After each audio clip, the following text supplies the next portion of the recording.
Es un placer, estimados oyentes de la revista Radial, recibirlos una vez más.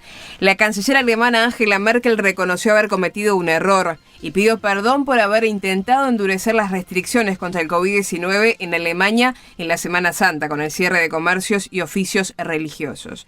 Vamos a hablar de la historia de un joven hondureño que intenta cruzar por cuarta vez a Estados Unidos y nos vamos a referir a la celebración de la Pascua o Pesaj, como le quieran llamar. Saludo a quienes me acompañan hoy en el programa. Pastor Alberto Díaz, ¿cómo le va? Siempre es un gusto realmente estar con ustedes, bueno, una bendición para mí. Bueno, lo mismo decimos, Alberto. Saludamos allí a través del contacto por Skype a Walter Arbildi. ¿Cómo estás, Walter? Bienvenido. Bien, contento y expectante de lo que mis compañeros van a decir también. Muy bien, Walter, un placer tenerte y saludamos a Ian Eises, integrante de Llamada Medianoche. Ian, ¿cómo estás? Bienvenido. Impresionado también. Con los temas.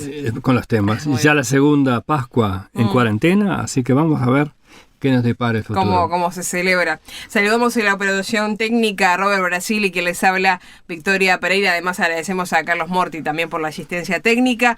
Vamos a hablar entonces de esta historia que tiene que ver con un hondureño, este joven que intenta cruzar por cuarta vez los Estados Unidos. Les cuento que esta información la vamos a tomar de BBC Mundo. Se titula, Alberto, este artículo: Tenía miedo, no sabía si ahí me iban a matar. Eduardo, hay que aclarar que este no es su verdadero nombre, un joven de 23 años, lleva días de intensa caminata y aún le quedan unas cuantas semanas más en caso de que consiga su sueño de llegar a la frontera para cruzar de manera ilegal. Conoce perfectamente la dureza y peligros de este camino que miles de centroamericanos realizan cada año. Y no porque se lo hayan contado, sino porque esta es la cuarta vez que intenta el viaje al norte. Todos estos viajes han sido sin éxito. La última vez, de hecho, cuenta que estuvo secuestrado 2 días por miembros de un cartel que pensó iban a quitarle la vida, pero sobrevivió, igual que sus mismas ganas de llegar a Estados Unidos, que le llevan a volver a intentarlo, pese a la pesadilla que vivió en su propia piel. Esta es la historia de Eduardo, una de las tantas realidades detrás de esos miles de personas que decidieron buscar el llamado sueño americano. Cueste lo que cueste. Vengo de Olancho, en la zona oriental de Honduras. Ya casi perdí la cuenta de los días que llevo de viaje hasta llegar hasta México. En Honduras dejé a mi papá, mi madrastra, 2 hermanos y mi niña de 4 años, que es mi querer. La situación es complicada, sobre todo por pobreza, por no encontrar trabajo o al menos uno bien pagado. ¿Qué hace uno con ganar con suerte 120 lempiras, que son $5 al día, solo para comer? A uno se le va. Así que decidí volver a probar este viaje. Es la cuarta vez que intento llegar a Estados Unidos. Mi plan en Estados Unidos es ir a estudiar. Me encantaría aprender mecánica, trabajar allá y poner después un taller en Honduras y hacer mi casita. Esa es mi idea. Todo esto lo hago por mi niña, que es mi tesoro y mi vida. También por ayudar a mi papá. Nunca he venido para hacer maldades, sino para trabajar, porque si es para hacerme marero o andar robando, eso lo puedo hacer en mi país, y eso no me gusta. Si quisiera yo, esa posibilidad sobra ya, créame. Contarles entonces esta historia de este joven de 23 años que intenta cruzar por cuarta vez a Estados Unidos, hasta ahora sin éxito. Él allí hablaba de marero, vamos a aclarar que eso tiene que ver con las maras, ¿no? Pero más allá de ello, Walter, vamos a hablar de una historia, una de las tantas, ¿no?, que podemos conocer por estos días. Migración que ha estado a lo largo de la historia, se pueden conocer cientos, miles, millones de historias de personas que intentaron, algunas con éxito, otras no, cruzar hacia otras fronteras en busca de algo distinto a lo que tienen en su país o en su lugar de origen. Sí, tal cual, es la historia de tantos en diferentes tiempos, ¿no? En que sus países en ese momento trabajan apenas para poder comer. Qué triste que tengan que atravesar estas peripecias porque en su país no tengan oportunidades de vivir decorosamente. Y en la Biblia también hay varias historias de familias que decidieron de ir a buscar alimento por causa de hambruna o persecución, como el mismo Señor Jesús, siendo bebé, llevado por sus padres para escapar de Herodes, el gobernador que buscaba matarle. Eso está allí en Mateo capítulo 2, 13-23. También una de esas familias fue la de Jacob. El primero en llegar a Egipto, no buscando nada, fue llevado por sus hermanos como esclavo, fue vendido por sus hermanos como esclavo, movidos por celos y envidia. Eso lo podemos ver en Génesis 37. Y después podemos ver en los siguientes capítulos de este Génesis, de este libro, la odisea de José hasta llegar a la presencia del faraón en el capítulo 41, para interpretar los sueños del faraón, los cuales eran proféticos, de 7 años de prosperidad seguidos de 7 años de hambruna. El faraón decide ponerlo como segundo en Egipto, para que administre frente a la situación que fue profetizada. La hambruna llega y con eso sus hermanos llegan a buscar alimento sin saber que su hermano era el gobernador de Egipto, capítulo 42 de Génesis. Al tiempo llega toda la familia con su padre, Jacob, 70 personas. Y bueno, después pasa el tiempo y asumió otro faraón. Y bueno, la historia dio un vuelco. El pueblo de Israel sufrió aflicción y fue esclavo en Egipto. En el libro de Éxodo se puede ver cómo Dios obró por medio de advertencias al faraón para que dejase en libertad a su pueblo ante la negativa. Dios envía una serie de plagas para que el pueblo de Israel volviera a la tierra de la cual había salido. Pero hoy quiero leerles este hecho en el libro de Éxodo, capítulo 12, versículos 1 al 14. Y esta nos habla de la primer Pascua, ¿no? Esta fiesta, el Pesaj, que en poco se va a estar celebrando. Mientras los israelitas todavía estaban en tierra de Egipto, el Señor dio las siguientes instrucciones a Moisés y a Aarón. A partir de ahora, este mes será el primer mes del año para ustedes. Anuncien a toda la comunidad de Israel que el 10º día de este mes cada familia deberá seleccionar un cordero o un cabrito para hacer un sacrificio, un animal por cada casa. El animal seleccionado deberá ser un macho de oveja o de cabra de 1 año y que no tenga ningún defecto. Cuiden bien al animal seleccionado hasta que el día 14 del primer mes, entonces toda la asamblea de la comunidad de Israel matará a su cordero o cabrito al anochecer. Después tomarán parte de la sangre, la untarán en ambos lados y en la parte superior del marco de la puerta de la casa donde comen el animal. Coman deprisa, porque es la Pascua del Señor. Esa noche pasaré por la tierra de Egipto y heriré de muerte a todo primer hijo varón y a la primera cría de macho de los animales en la tierra de Egipto. Ejecutaré juicio contra todos los dioses de Egipto, porque yo soy el Señor.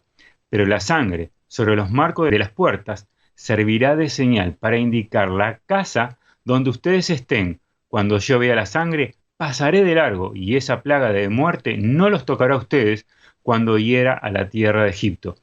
Este será un día para recordar. Cada año, de generación en generación, deberán celebrarlo como una fiesta especial al Señor. Esta es una ley para siempre. Bueno, esta es la primera celebración de Pascua, ¿no? Y comienzo de un pacto de Dios con su pueblo. Después me gustaría que pensáramos también en el Señor Jesús, cuando celebró su última Pascua junto a sus discípulos, antes de que fuera entregado y él mismo se entregara como sacrificio, como el Cordero de Dios que quita el pecado. Y eso lo podemos ver en Mateo 26, del 17 al 29, voy a elegir algunos versículos.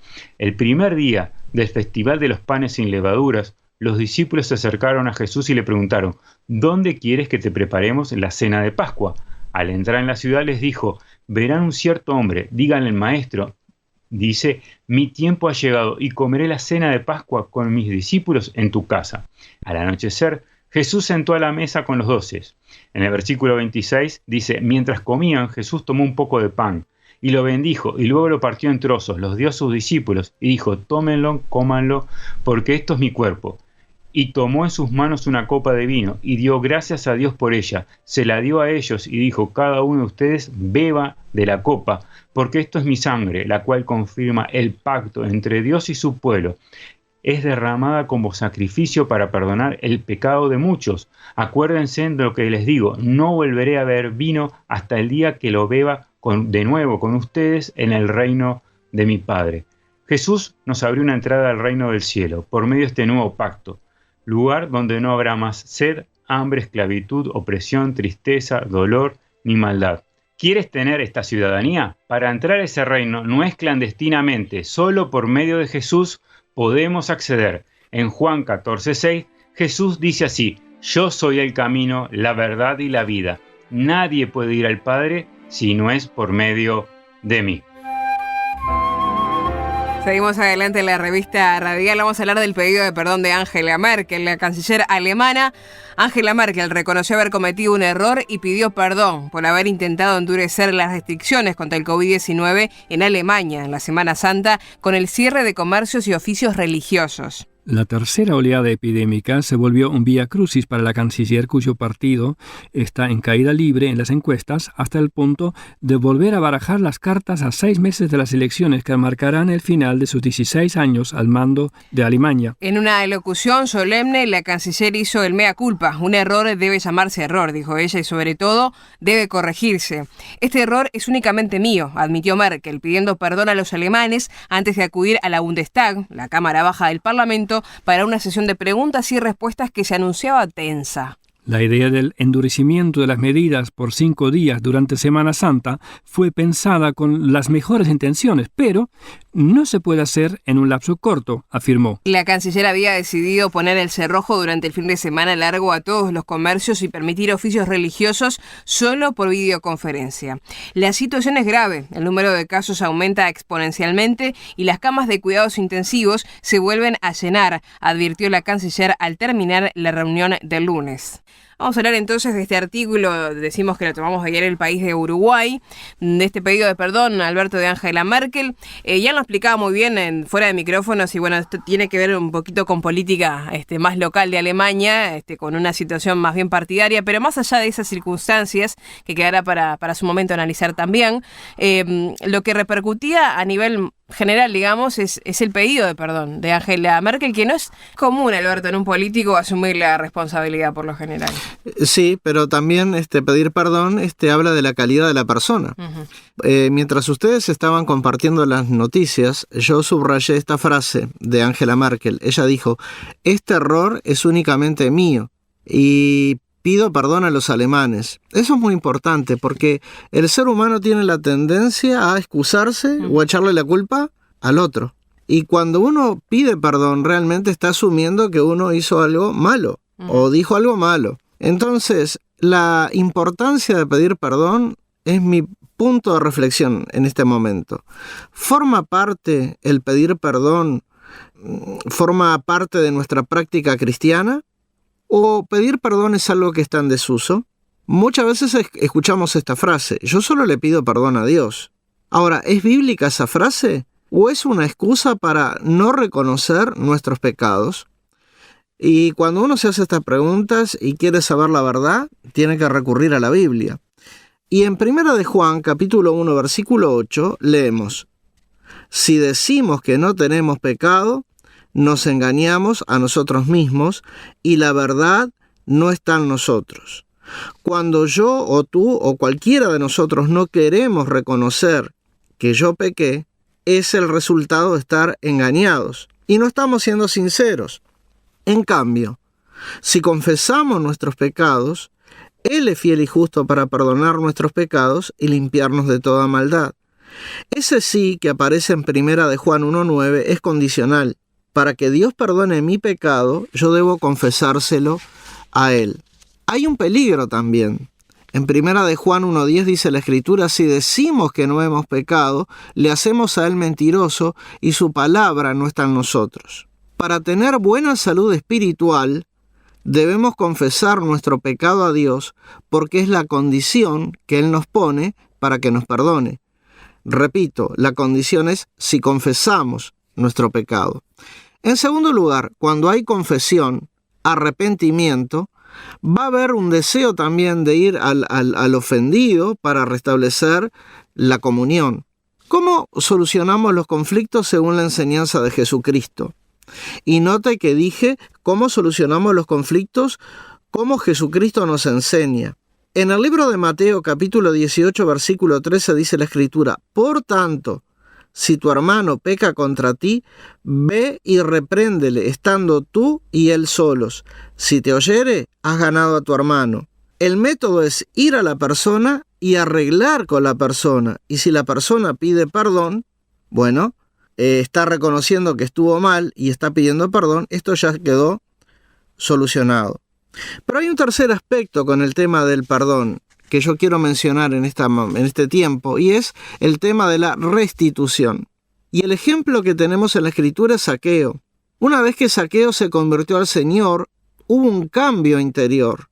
Recordemos que Zaqueo era un recaudador, y los recaudadores tenían fama en aquellos días de cobrar, no solo para el Estado, sino para sí mismo. y no eran bien vistos ni muy queridos por la población.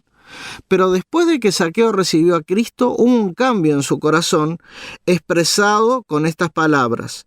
Entonces Zaqueo, puesto en pie, dijo al Señor: «He aquí, Señor, la mitad de mis bienes doy a los pobres, y si en algo he defraudado, se lo devuelvo cuadriplicado». ¿Qué estaba diciendo Zaqueo? Si yo he perjudicado económicamente a alguno, le voy a devolver 4 veces más lo que le quité. Este era el resultado, porque Zaqueo había recibido lo que no se puede comprar con dinero, lo más maravilloso, el perdón. Cuando uno pide perdón, lo hace con el peso, lo hace con el dolor. Sabe que de pronto hizo, sabe que de pronto dijo algo que fue causa de dolor o de perjuicio. Y uno es consciente que es culpable. Cuando uno dice discúlpame, está diciendo hice algo malo sin intención, y es diferente. Pedir perdón implica humildad, implica un reconocimiento, implica un peso. Pedir disculpa, en cambio, es hice algo malo y no me di cuenta. Ahora, para que podamos gozar de una buena salud espiritual, la Biblia dice que tenemos que pedir perdón. Como David en el Salmo 51. Es un ejemplo práctico. Él reconoció su culpa, no se excusó. En Salmo 51:3 él dijo: «Porque yo reconozco mis rebeliones, y mi pecado está siempre delante de mí. Contra ti», versículo 4, «contra ti solo he pecado, y he hecho lo malo delante de tus ojos». 2 motivos tuvo David para pedir perdón. Y él dijo: «Para que seas reconocido justo en tu palabra, y tenido por justo en tu juicio». Pedir perdón promueve la buena salud espiritual del cristiano. Continuamos en la recta final de la revista radial. Vamos a hablar de la celebración de la Pascua en circunstancias bastante particulares, al igual que el año anterior. Artículo que vamos a tomar de CNN en español. En este caso es un artículo de opinión que habla de la celebración de la Pascua, que es escrito por Yair Hell, que es presidente y decano del Instituto Hadar en Nueva York. En estos días judíos de todo el mundo celebran la Pascua judía. En el Seder de Pesaj recuerdan y recrean la liberación de Dios de los esclavos israelitas de sus torturadores egipcios. El momento es dolorosamente irónico. La Pascua, después de todo, se trata de la liberación milagrosa del infortunio, pero este año lo marcamos en medio del coronavirus, una plaga brutal cuyo final no está a la vista. Lo que lo hace aún más doloroso es que nos vemos obligados a celebrarlo separados. La Pascua es por diseño intergeneracional. Muchos de nosotros hemos sido formados por recuerdos de múltiples generaciones sentadas alrededor de la misma mesa, compartiendo canciones, tradiciones, recuerdos y comidas. Más que eso, la Pascua tiene la intención de dar la bienvenida al extraño. Que todos los que tienen hambre vengan y coman, proclamamos mientras el Seder se pone en marcha. Estamos destinados a abrir nuestros hogares a los demás y al hacerlo, también abrir nuestros corazones a ellos. Y sin embargo, este año nos vemos obligados a permanecer separados. Hay algo profundamente triste en todo esto, y la sensación de pérdida que muchos de nosotros sentimos es palpable. Pero quizás hay algo que podemos aprender de todo esto. La Biblia hebrea hace todo lo posible para recordarle a los israelitas cuán vulnerables y dependientes son. La tierra de Egipto, que se riega, no es la tierra prometida. La tierra de Canaán, Israel de hoy en día, que depende de la lluvia que no siempre llega, es la tierra prometida. Desde la perspectiva de un agricultor, esto es bastante extraño. ¿No preferiríamos la tierra que de manera confiable y consistente tenga suficiente agua? A Dios le preocupa que si los israelitas tienen todo lo que necesitan, se sentirían complacientes y satisfechos de sí mismos. Dios quiere que sepan que son dependientes. La autonomía total y la autosuficiencia son siempre ilusiones. No hay nada metafórico sobre el COVID-19. La intensa amenaza que representa es con nosotros, obstinada e implacable, sin importar dónde estemos. Entonces es importante entender que la vulnerabilidad es un arma de doble filo. Puede enseñarnos compasión, pero también puede hacernos insensibles y duros de corazón. Puede ampliar el círculo de nuestra preocupación para incluir a otros que también son vulnerables, pero también puede llevarnos a apretar el círculo a nuestro alrededor e ignorar o olvidar a todos menos a los más cercanos a nosotros. Cuando se nos recuerda cuán vulnerables somos, la prueba moral fundamental no es si mantenemos a nuestros seres queridos cerca, sino si recordamos a los demás, especialmente a aquellos sin seres queridos, para mantenerlos cerca. El desafío del momento es dejar que nuestra vulnerabilidad compartida abra nuestros corazones el uno al otro. Idealmente, en el pensamiento judío, estar siempre conscientes de nuestra vulnerabilidad produce un sentido de gratitud y de deuda con Dios. Y también abre la puerta a un cuidado y preocupación genuinos por los demás. Recordamos, Jan, que lo que estamos compartiendo es este capítulo o este artículo de opinión de Yair Hell, que es presidente y decano del Instituto Hadar en Nueva York, que hace una especie también de introspección y además es un relato muy en primera persona, ¿no?, de lo que significa para él Pascuas en estos días. Sí, además lo escribió el año pasado, fue para la Pascua anterior, ¿sí? Y a pesar de haber sido escrito hace un año, el artículo es más vigente que nunca. La verdad que no sé si él se lo imaginaba, pero yo honestamente no pensé que la pandemia iba a durar tanto. Nuevamente se celebra Pesaj, celebramos la Pascua en aislamiento. Y el artículo que leímos sobre Angela Merkel subraya la frustración que sienten muchos por la soledad, por las restricciones, que por un lado son necesarias, pero a la vez tan contrarias a nuestra humanidad.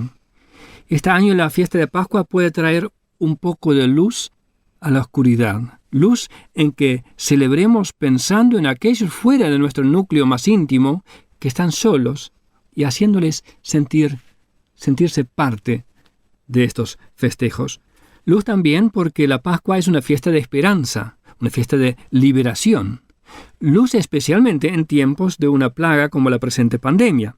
Antes de la primera Pascua en Egipto, como nos relató Walter, allí donde el pueblo de Israel sufría como esclavos bajo la opresión de los egipcios, Dios mandó 9 plagas terribles sobre Egipto y la 10ª plaga estaba por irrumpir.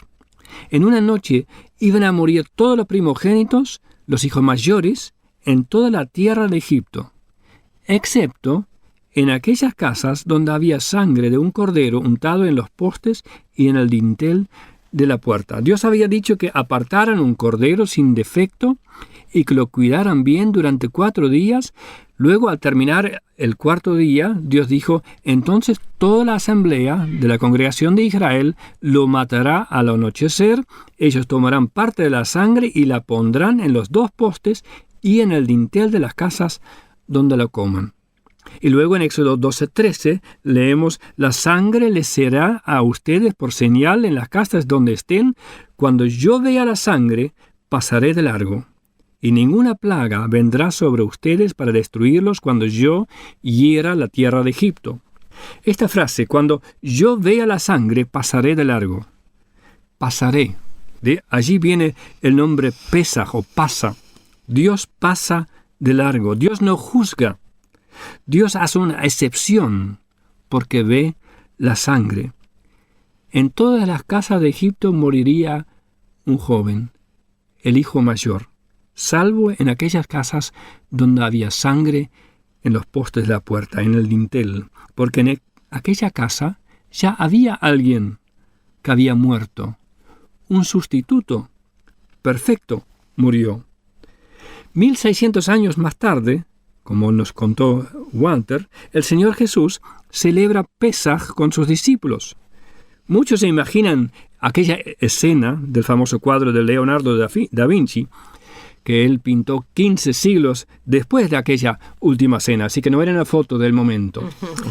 Allí en el aposento alto, Jesús explicó a sus discípulos que Él había venido a ser este sustituto, que Él era el cordero que moriría en lugar de todo aquel que busca refugio detrás de su sangre, como aquellos israelitas se refugiaban detrás de la sangre untado en los postes. Así hoy nos refugiamos detrás de la sangre de Cristo. Él usó el pan y el vino del Seder de Pesaj, y tomando el pan, después de haber dado gracias, lo partió y les dio, diciendo: esto es mi cuerpo que por vosotros es dado. Hagan esto en memoria de mí. De la misma manera tomó la copa después de haber cenado, diciendo: esta copa es el nuevo pacto en mi sangre, que es derramada por ustedes. Horas más tarde, Él dio su vida en rescate por muchos, muriendo en la cruz. El domingo después de Pesaj, resucitó de la tumba y puso fin a la muerte y sacó a luz la vida y la inmortalidad. Por eso Pascua es una fiesta de esperanza, una luz en la oscuridad. Y quiero ejemplificarlo con una alegoría. Volvamos una vez más a la primera fiesta de Pesaj, allí en Egipto. 4 días antes, cada familia había sacado un cordero del rebaño y lo guardaba en su casa. La última plaga, antes de aquella noche, fue la 9ª plaga. Durante 3 días, todo Egipto quedó envuelto en densas tinieblas. Durante ese tiempo, los egipcios no podían verse unos a otros, ni moverse de su sitio. Sin embargo, en todos los hogares israelitas había luz. Éxodo 10, 22 y 23. En los hogares de los israelitas había luz. Por supuesto que acá se refiere a la luz física, pero me parece tan llamativo el paralelismo con la Nueva Jerusalén en Apocalipsis 21. La ciudad, dice, no tiene necesidad de sol ni de luna que la iluminen, porque la gloria de Dios la ilumina y el Cordero es su lumbrera. Aquellos israelitas tenían luz. Tenían el Cordero de Pascua en sus casas. Espero que en estas Pascuas, en que quizás más que en otros años nos sentimos vulnerables, recordemos estas 2 enseñanzas, que esta vulnerabilidad compartida deba abrir nuestros corazones para otros y que esta vulnerabilidad nos lleva a depender más de la gracia de Dios manifestada en Jesucristo. En Jesucristo que dijo: yo, la luz, he venido al mundo para que todo el que cree en mí no permanezca en tinieblas. ¡Feliz Pascua! Hag Pesach Sameach. Estamos llegando al final de este programa y le quiero agradecer tanto a Jan como a Alberto y a Walter por los comentarios y reflexiones en este programa, a ustedes por la sintonía y los invitamos a comunicarse como siempre al WhatsApp al 00598 99 000 540 y en Facebook estamos en Llamada Medianoche Uruguay, nos identifican por el logotipo en verde. Será hasta un próximo programa, amigos, que pasen muy bien.